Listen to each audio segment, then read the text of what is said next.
ನೋಡಿ question, using Jacobi's method find an approximate eigenvalues and eigenvectors of the matrix 7 1 1 7. ಯಾವ ಥರ ಮಾಡೋದು ನೋಡಿ. ಫಸ್ಟ್ ಏನು ಮಾಡಿ, ಎ ಈಸ್ ಈಕ್ವಲ್ ಟು ಅಂತ ಬರ್ಕೊಳ್ಳಿ 7 1 1 7. ಇದು ಬರೆದಾದ್ಮೇಲೆ ಏನು ಮಾಡಿ, here the largest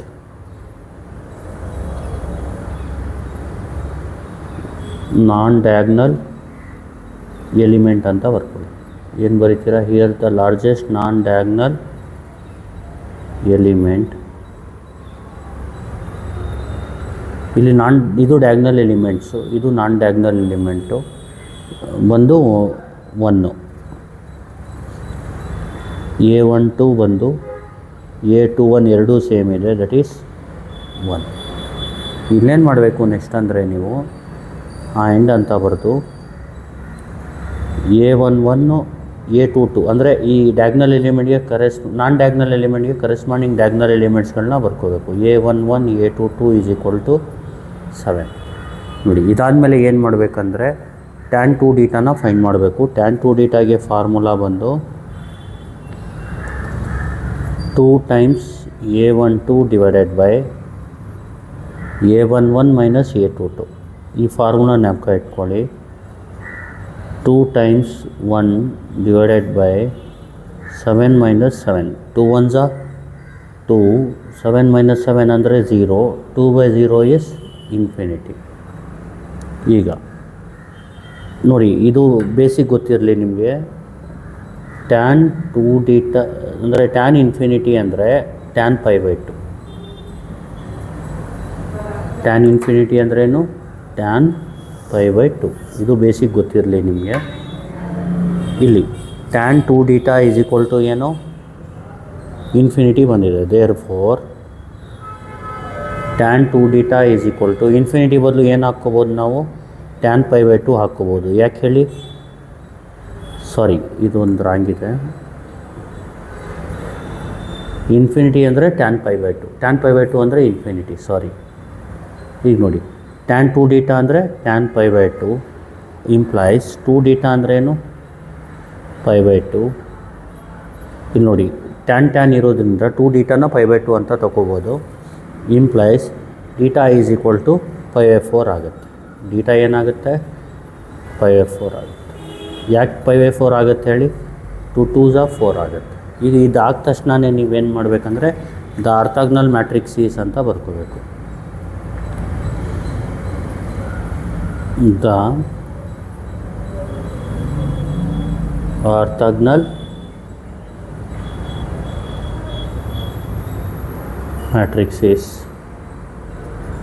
S1 is equal to, first ಏನು ಮಾಡಿ,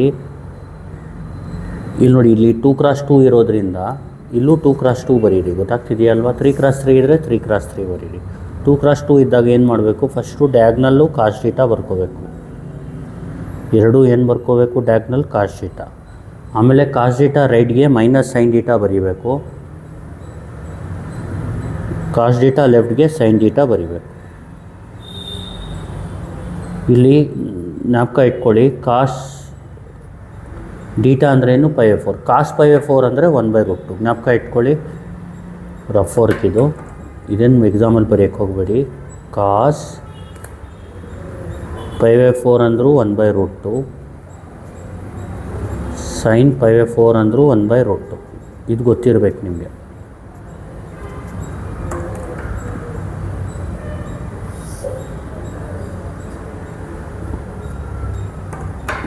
ಈಗ ನೋಡಿ,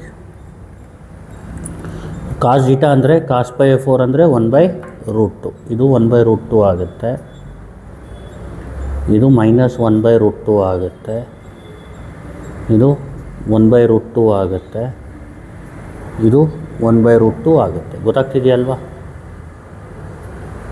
ಇದಾದಮೇಲೆ ನೀವೇನು ಮಾಡಬೇಕು, S1 ಟ್ರಾನ್ಸ್ಪೋಸ್ ಮಾಡಬೇಕು. S1 ಟ್ರಾನ್ಸ್ಪೋಸ್ ಅಂದರೆ ಜ್ಞಾಪಕ ಇಟ್ಕೊಳ್ಳಿ,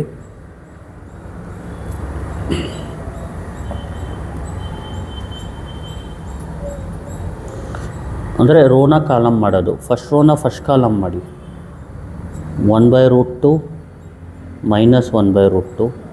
ಸೆಕೆಂಡ್ ರೋನ ಸೆಕೆಂಡ್ ಕಾಲಮ್ ಮಾಡಿ 1/√2 1/√2. ನೋಡಿ ಫಸ್ಟ್ ರೋನ ಫಸ್ಟ್ ಕಾಲಮ್ ಮಾಡಬೇಕು, ಸೆಕೆಂಡ್ ರೋನ ಸೆಕೆಂಡ್ ಕಾಲಮ್ ಟ್ರಾನ್ಸ್ಪೋಸ್ ಅಂದರೆ. ಇದಾದ ತಕ್ಷಣವೇ the first transformation matrix is ಅಂತ ಬರ್ಕೋಬೇಕು. ದ ಫಸ್ಟ್ ಟ್ರಾನ್ಸ್ಫಾರ್ಮೇಷನ್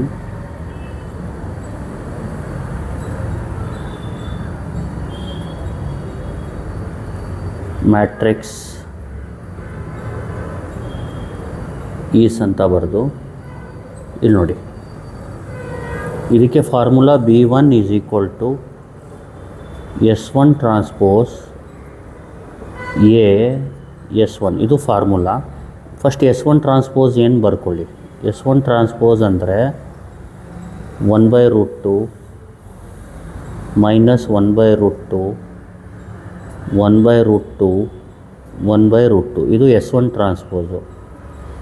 ಎ ಅಂದರೆ ಗೊತ್ತಿದೆ ನಿಮಗೆ, ಎ ಅಂದ್ರೇನು 7117. ಇದು ಬರ್ಕೊಬಿಡಿ. ಎ ಅಂದ್ರೇನು 7117. ಇದು ಎ ಗೊತ್ತಾಗ್ತಿದೆಯಲ್ವಾ. ನೆಕ್ಸ್ಟು ಬಂದು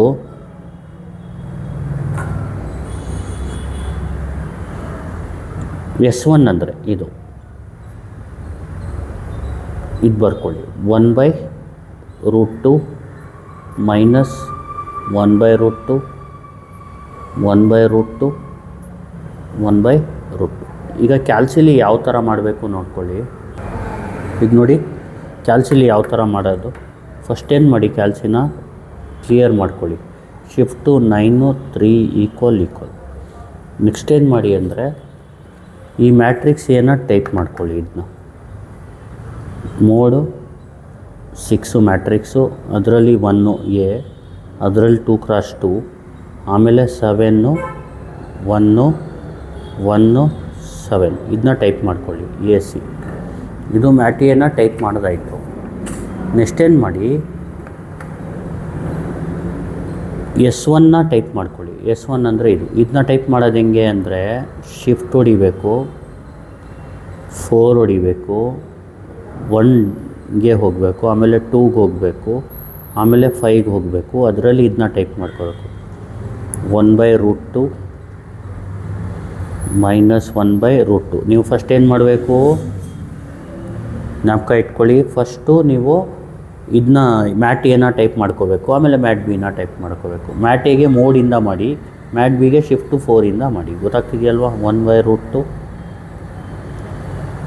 1/√2 ನೋಡಿ. ಇದೆರಡು ಟೈಪ್ ಮಾಡಿದ್ಮೇಲೆ AC ಹೊಡೆದ್ಬಿಟ್ಟು ಏನು ಮಾಡಿ, ಈಗ ನೋಡಿ S1 ಟ್ರಾನ್ಸ್ಪೋಸ್ S1. ಈಗ S1 ಅಂದ್ರೇನು, ನಾನು ಟೈಪ್ ಮಾಡಿರೋದು ಕ್ಯಾಲ್ಸಿಲಿ S1 ಅಂದರೆ ಮ್ಯಾಟ್ ಬಿ, ಕರೆಕ್ಟ್ ಅಲ್ವಾ.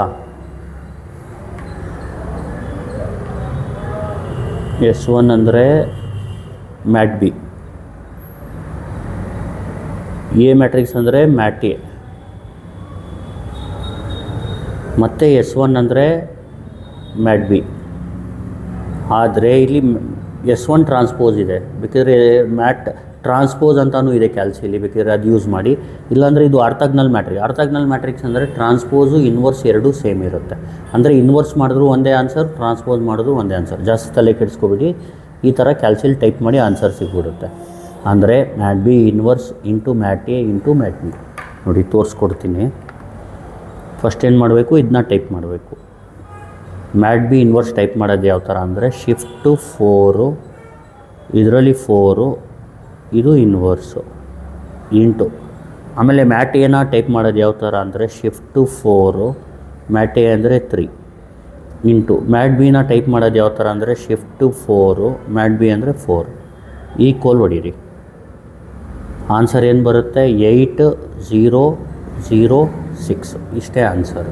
ಈಗ ನೋಡಿ ಇದು ಆನ್ಸರ್ ಡಯಾಗ್ನಲ್ ಬಂದುಬಿಟ್ರೆ ಅಲ್ಲಿಗೆ ನಿಲ್ಲಿಸ್ಬಿಡ್ಬೇಕು, ಮತ್ತೇನು ಮಾಡೋದು ಬೇಕಾಗಿಲ್ಲ. B1 ಏನು 8006. ಅರ್ಥ ಆಗ್ತಿದೆಯಲ್ವಾ. ಈಗ ನಿಮಗೆ B1 ಸಿಕ್ಕಿದ್ಮೇಲೆ ನೀವೇನು ಮಾಡಬೇಕು,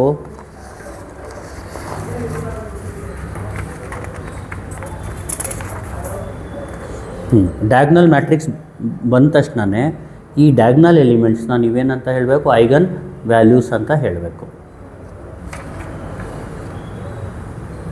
ದ ಐಗನ್ ವ್ಯಾಲ್ಯೂಸ್ ಆರ್ ಅಂತ ಹೇಳಬೇಕು. The eigen values are 8,6. ಅರ್ಥ ಆಗ್ತಿದೆಯಲ್ವಾ? ಈಗ ಐಗನ್ ವೆಕ್ಟರ್ಸ್ನ ಈಗ ಬರೀಬೇಕು. ಇಲ್ಲಿ ನೋಡಿ, ಇಲ್ಲಿ ಎಸ್ ಅಂದರೆ S1, ಇಲ್ಲಿ the eigen vectors are the corresponding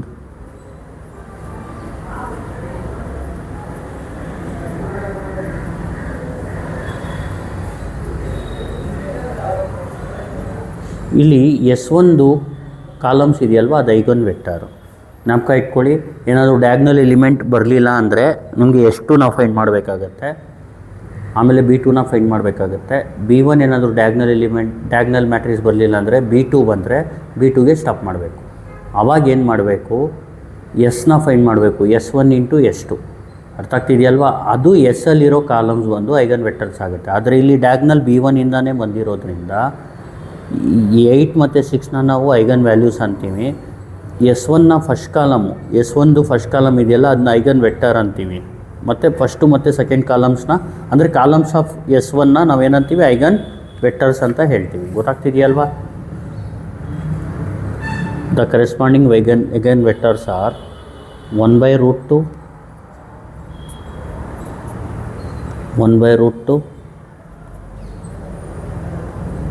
and minus 1/√2 ಇದೇ ಫೈನಲ್ ಆನ್ಸರ್. ಗೊತ್ತಾಗ್ತಿದೆಯಲ್ವಾ?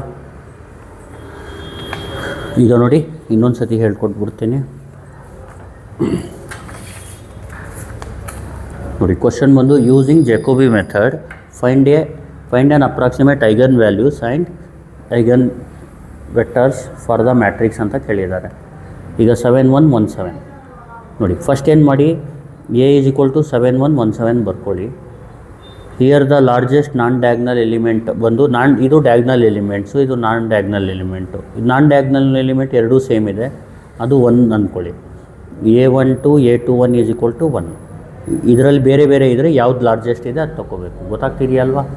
ನೆಕ್ಸ್ಟು, ಇದು ಆ್ಯಕ್ಚುಲಾಗಿ ಜಕೋಬಿ ಬಂದು ಸಿಮೆಟ್ರಿಕ್ ಮ್ಯಾಟ್ರಿಕ್ಸ್ ಇರೋದ್ರಿಂದ ಇದು ಸೇಮೇ ಇರುತ್ತೆ ಯಾವಾಗಲೂ. ನಾನ್ ಡಯಾಗ್ನಲ್ ಎಲಿಮೆಂಟ್ 2x2 ಇದೇ ಇರುತ್ತೆ, ಇದೇ ತೊಗೊಳ್ಳಿ. ಆ್ಯಂಡ್ A11 A22 ಬಂದು ಇದು, ಅಂದರೆ ಕರೆಸ್ಪಾಂಡಿಂಗ್ ಡಯಾಗ್ನಲ್ ಎಲಿಮೆಂಟ್ಸ್ನ ಬರ್ಕೊಳ್ಳಿ. ಅರ್ಥ ಆಗ್ತಿದೆಯಲ್ವಾ?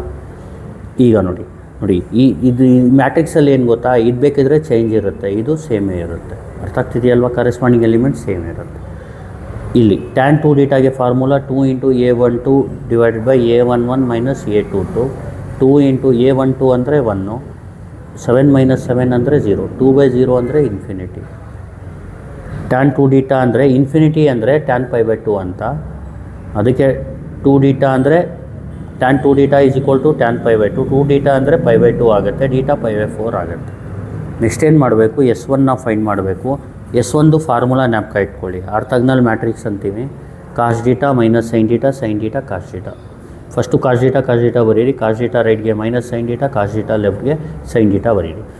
cos θ ಅಂದ್ರೇನು, π/4. cos π/4 ಅಂದರೂ 1/√2, sin π/4 ಅಂದರೂ 1/√2. ಅದಕ್ಕೆ ಇದು S1 1/√2 - 1/√2 1/√2 1/√2 ಆಗುತ್ತೆ. ಆಮೇಲೆ S1 ಟ್ರಾನ್ಸ್ಪೋಸ್ ಮಾಡ್ಕೊಳ್ಳಿ. S1 ಟ್ರಾನ್ಸ್ಪೋಸ್ ರೋನ ಕಾಲಮ್ ಮಾಡೋದಷ್ಟೇ. ಫಸ್ಟ್ ರೋನ ಫಸ್ಟ್ ಕಾಲಮ್, ಸೆಕೆಂಡ್ ರೋನ second column. Next the first transformation matrix ಅಂತ ಬಂತು. B1 = S1 transpose A S1 ಮಾಡಬೇಕು. S1 ಟ್ರಾನ್ಸ್ಪೋಸ್ ಅಂದರೆ ಇದು, A ಅಂದರೆ ಇದು 7 1 1 7, S1 ಅಂದರೆ ಇದು ಬರೆದಾದ್ಮೇಲೆ ನೋಡಿ ನಾವೇನು ಮಾಡಬೇಕಂದ್ರೆ ಕ್ಯಾಲ್ಸಿಲಿ ಇನ್ನೊಂದು ಸತಿ ತೋರಿಸ್ಕೊಡ್ತೀನಿ ನೋಡಿ. ಫಸ್ಟ್ ಏನು ಮಾಡಿ ಕ್ಲಿಯರ್ ಮಾಡ್ಕೊಳ್ಳಿ. ಶಿಫ್ಟ್ ಟು 9 3 == ಆಮೇಲೆ ಏನು ಮಾಡಿ ಮ್ಯಾಟಿಯನ್ನು ಟೈಪ್ ಮಾಡ್ಕೊಳ್ಳಿ. ಮೋಡು 6, ಅದರಲ್ಲಿ 1, ಅದರಲ್ಲಿ 2x2 5. ಆಮೇಲೆ ಏನು ಮಾಡಿ ಟೈಪ್ ಮಾಡಿ 7 1 1 7. ಇದು ಟೈಪ್ ಮಾಡಿದ್ಮೇಲೆ AC ಹೊಡೀರಿ. ನೆಕ್ಸ್ಟ್ ಏನು ಮಾಡಿ, ಇದು S1ನ ಟೈಪ್ ಮಾಡಿ. S1ನ ಮ್ಯಾಟ್ ಬಿಗೆ ಟೈಪ್ ಮಾಡಿ. ನೆಕ್ಸ್ಟ್ ಟೈಪ್ ಮಾಡಿದಾಗ ಮೋಡ್ ಹೊಡಿಬೇಡಿ, ಶಿಫ್ಟ್ ಹೊಡೀರಿ, 4 ಹೊಡೀರಿ, ಡಿಮ್ಗೆ ಹೋಗಿ DIMಗೆ ಹೋಗಿ, ಆಮೇಲೆ ಅದರಲ್ಲಿ ಮ್ಯಾಟ್ ಬಿಗೆ ಹೋಗಿ, ಅದರಲ್ಲಿ 2 × 2ಗೆ ಹೋಗಿ ಇದು ಹೊಡೀರಿ 1/√2 ಮೈನಸ್ 1/√2 1/√2 ಆಮೇಲೆ 1/√2. ಈಗ AC ಹೊಡ್ಕೊಳ್ಳಿ. ಇಲ್ಲಿ ನೋಡಿ, ಇದು ಮ್ಯಾಟ್ ಬಿಗೆ ಹೊಡೆದಿದ್ದೀರಾ S1ನ, ಮ್ಯಾಟ್ ಎಗೆ ಎನ ಹೊಡೆದಿದ್ದೀರಾ, ಎನ ಮ್ಯಾಟ್ ಎಗೆ ಹಾಕಿದ್ದೀರಾ, S1ನ ಮ್ಯಾಟ್ ಬಿಗೆ ಹಾಕಿದ್ದೀರಾ. B1 ಅಂದ್ರೇನು S1 transpose A S1. S1 transpose ಅಂದರೆ ಇದು, ಎ ಅಂದರೆ ಗೊತ್ತು, S1 ಅಂದರೆ ಇದು ನೋಡಿ, ಇದು S1 ಟ್ರಾನ್ಸ್ಪೋಸ್ ಅಂದರೆ ಮ್ಯಾಟ್ ಬಿ ಇನ್ವರ್ಸ್ ಅಂತ. ನೋಡಿ ಯಾಕೆ ಟ್ರಾನ್ಸ್ಪೋಸ್ ಬದಲು ಇನ್ವರ್ಸ್ ಹಾಕಿದ್ದೀವಿ ಅಂದರೆ ಆರ್ಥೋಗೋನಲ್ ಮ್ಯಾಟ್ರಿಕ್ಸಲ್ಲಿ ಟ್ರಾನ್ಸ್ಪೋಸು ಇನ್ವರ್ಸು ಸೇಮ್ ಇರುತ್ತೆ. ಇದನ್ನ ಟ್ರಾನ್ಸ್ಪೋಸ್ ಮಾಡಿದ್ರೂ ಇದು ಬರುತ್ತೆ ಆನ್ಸರು, ಇನ್ವರ್ಸ್ ಮಾಡಿದ್ರೂ ಇದೇ ಸೇಮ್ ಬರುತ್ತೆ ಅದಕ್ಕೆ. ಆಮೇಲೆ ಮ್ಯಾಟ್ ಎ ಇದು, ಮ್ಯಾಟ್ ಬಿ ಇದು. ಕ್ಯಾಲ್ಸಿಲಿ ಇದನ್ನ ಟೈಪ್ ಮಾಡಿದ್ರೆ ನಿಮಗೆ B1 ಸಿಗ್ಬಿಡುತ್ತೆ. ಏನಂತ ಟೈಪ್ ಮಾಡಬೇಕು? ಮ್ಯಾಟ್ ಬಿ ಟ್ರಾನ್ಸ್ಪೋಸ್ ಅಂದರೂ ಒಂದೇ, ಇನ್ವರ್ಸ್ ಅಂದರೂ ಒಂದೇ, into mat A into mat B. ಈಗ ಮಾಡೋದು ನೋಡಿ ಯಾವ ಥರ. ಶಿಫ್ಟು 4 ಮ್ಯಾಟ್ ಬಿ ಅಂದರೆ 4 inverse, into shift 4 mat A ಅಂದರೆ 3 ಇಂಟು ಶಿಫ್ಟು 4 ಮ್ಯಾಟ್ ಬಿ ಅಂದರೆ 4 ಈಕ್ವಲ್ ಹೊಡೆದ್ರೆ ನಿಮಗೆ 8006 ಅಂದರೆ ಇದು ಡಯಾಗ್ನಲ್ ಮ್ಯಾಟ್ರಿಕ್ಸ್ ಸಿಗುತ್ತೆ. ಇಲ್ಲಿಗೆ ಸ್ಟಾಪ್ ಮಾಡಬೇಕು. ಇದು ಬಂದು ಐಗನ್ ವ್ಯಾಲ್ಯೂಸ್ ಅಂತ ಹೇಳ್ತೀನಿ. ಮತ್ತು ಇದಕ್ಕೆ S1 ಕಾಲಮ್ಸ್ ಇದೆಯಲ್ಲ, ಇದು ಐಗನ್ ವೆಕ್ಟರ್ಸ್. ಅರ್ಥ ಆಗ್ತಿದೆಯಲ್ವಾ? ನೋಡಿ, therefore the eigen values are 8 and 6, the corresponding eigen vectors are ಅಂತ ಬರೆದು S1 ಫಸ್ಟ್ ಕಾಲಮ್ ಮತ್ತು ಸೆಕೆಂಡ್ ಕಾಲಮ್ ಬರ್ಬೋದು ಅಷ್ಟೇ. Thank you. Please like, share and subscribe.